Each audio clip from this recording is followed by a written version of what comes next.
Analysis करा रहा हूं, ध्यान दीजिएगा। पहला प्रश्न था कवित्री की अधिकांश रचनाएं कैसी हैं। झांसी की रानी लक्ष्मीबाई पाठ से लिया गया है, तो सीधी सी बात है देशभक्तिपूर्ण, ऑप्शन सी। ऑप्शन सी इस प्रश्न का उत्तर बिल्कुल करेक्ट है। उसके बाद पूछा गया खूब लड़ी मर्दानी हुए तो झांसी वाली रानी थी में मर्दानी शब्द का प्रयोग किसके लिए किया गया है। तो पहले बच्चों बता दूं, मर्दानी वीरांगना औरत को कहा जाता है, जो वीरांगना औरत होती है उसे मर्दानी कहा जाता है, तो ऑप्शन ए सही हो जाएगा। उक्त पद्यांश का सही शीर्षक हो सकता है, तो क्या होगा, झांसी की रानी। बिल्कुल। इस कविता की कवित्री का नाम है, तो इस कविता की जो कवित्री हैं उनका नाम है सुभद्रा कुमारी चौहान। ठीक है। इस कविता में प्रयोग किया गया रस, तो रस की बात हो रही है, वीरता की बात हो रही है, उत्साह नामक स्थायी भाव उत्पन्न हो रहा है, तो रस हो जाएगा आपका कौन सा, वीर रस हो जाएगा, वीर रस हो जाएगा प्यारे बच्चों। उसके बाद बात करते हैं दिए गए विकल्पों में से विधुर का स्त्रीलिंग कौन सा है। विधुर का अर्थ होता है ऐसा पुरुष जिसकी पत्नी मर गई हो, तो विधुर का जो स्त्रीलिंग होगा माय डियर वो हो जाएगा क्या, विधवा। क्या हो जाएगा, विधवा हो जाएगा। ठीक है, चलिए आगे चलते हैं। बिल्कुल। अगला है तुम कब आओगे, इस वाक्य में उचित विराम का प्रयोग कीजिए। प्रश्न पूछा जा रहा है कि तुम कब आओगे, तो सीधी सी बात है ऑप्शन बी हो जाएगा।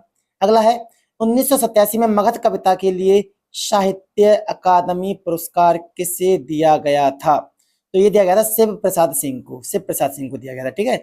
निम्नलिखित में से कौन सा शब्द विशेषण है, तो इसमें हो जाएगा मात्र, मात्र परिमाणवाचक विशेषण। अव्यय की बात करें, अव्यय के कितने भेद होते हैं, तो प्यारे बच्चों अव्यय के भेद होते हैं 4, क्रिया विशेषण, समुच्चय बोधक अव्यय, संबंध बोधक अव्यय, विस्मयादि बोधक अव्यय।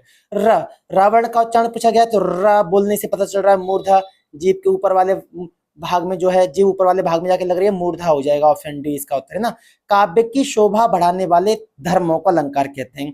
इस पंक्ति में धर्म का अर्थ गुण हो जाएगा, क्या हो जाएगा, गुण हो जाएगा प्यारे बच्चों। बिल्कुल। कानन का पर्यायवाची, कानन का जो पर्यायवाची होता है वो होता है आपका वन, क्या होता है, वन होता है, वन हो जाएगा।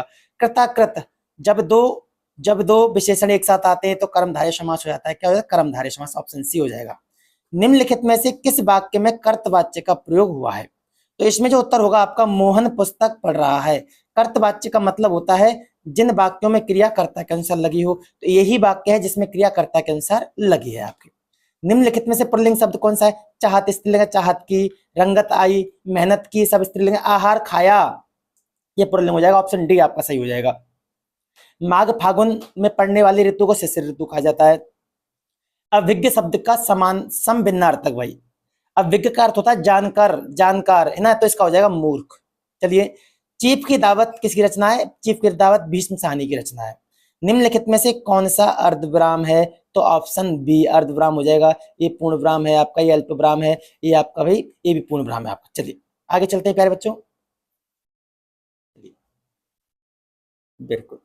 अगला प्रश्न है निम्नलिखित में से वाक्य के शुद्ध रूप का चयन करें। मैं गाने का अभ्यास करता हूं, ये वाला शुद्ध होगा, बाकी सारे अशुद्ध हैं।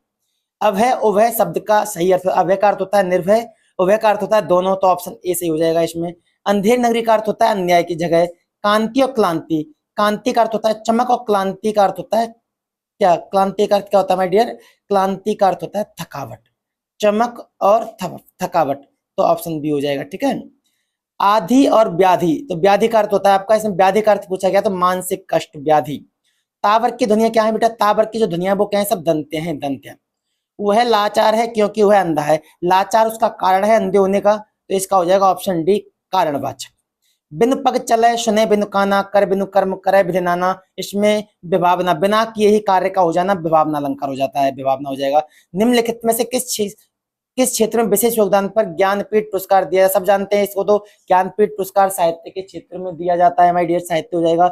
दवाई शब्द का सही बहुवचन क्या होगा, दवाई का हो जाता है दवाइयां, क्या होता है, दवाई हो जाता है। वर्णमाला किसे कहते हैं, तो वर्णमाला बेटा वो कहते हैं वर्णों के व्यवस्थित समूह को, किसको कहते हैं, वर्णों के व्यवस्थित समूह को हम क्या कहते हैं प्यारे बच्चों, वर्णमाला कहते हैं। ठीक है, वर्णमाला कहते हैं। आगे चलते हैं, आगे चलते हैं। अंगारे बरसना तो असहनीय पीड़ा होना, असहनीय पीड़ा होना है ना। घर का रहस्य जानने वाला बड़ा घातक होता है, अर्थ की लोकोक्ति क्या होगी, तो घर का भेदी लंका ढाए, है ना, ऑप्शन बी हो जाएगा। निम्नलिखित में विशेषण कौन सा है, तो सुंदर हो जाएगा, विशेषण सुंदर, लड़का, संज्ञा सर्वनाम की विशेषता बताने वाले शब्द विशेषण होते हैं। मुझे बारिश में भीगना पसंद नहीं, किस सर्वनाम का उदाहरण है, तो उत्तम पुरुष हो जाएगा, ऑप्शन ए है ना। निर्वासित में इत प्रत्यय हो जाएगा, इत हो जाएगा। तो यह पेपर था सेकंड शिफ्ट का, बड़ा ही शानदार पेपर था।